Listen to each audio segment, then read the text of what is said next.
Okay, so we are back with another test, and this is of the simply stunning Vysser Neo.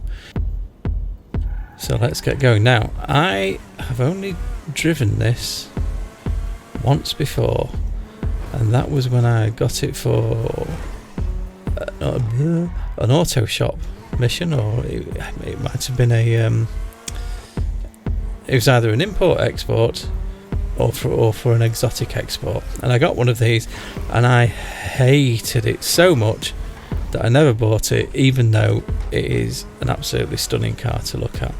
Now, why did I hate it? You can probably tell by the way I'm driving it. I hate it because the handling, it's not that it's bad, I mean it is bad, but that's not why, it's that it's weird. It almost feels like the tyres have been greased. It's so unpredictable. Right, anyway, let's try and get a proper review going. So one difference between this one and the one I've had before is, obviously now that I've bought this one, I have been able to upgrade it, and it is a little bit better when it's upgraded, but I'll be honest, it's still a bloody handful. Now that said, as I say it's a handful, that might actually be a good thing in some way. Oh dear me. That might actually be a good thing, because a lot of the cars in this game are so similar to drive, but this one definitely isn't.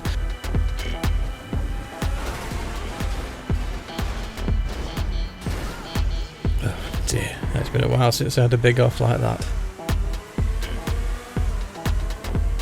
Now that kind of highlights the second problem with this car, in that this is another one of those massive supercars. So you ain't going to be squeezing this through many gaps. That's if you can even hit the gap in the first place, because the handling is so caca. Oh, there you go. I mean, look, how much did I brake for that corner? Right, let's stop griping and let's get around to the top speed test.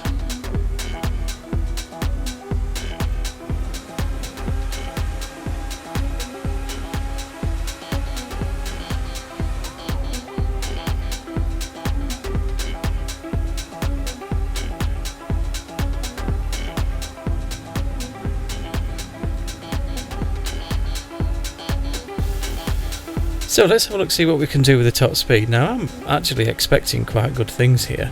It feels fairly fast, so let's see what we can do. And there's your top speed.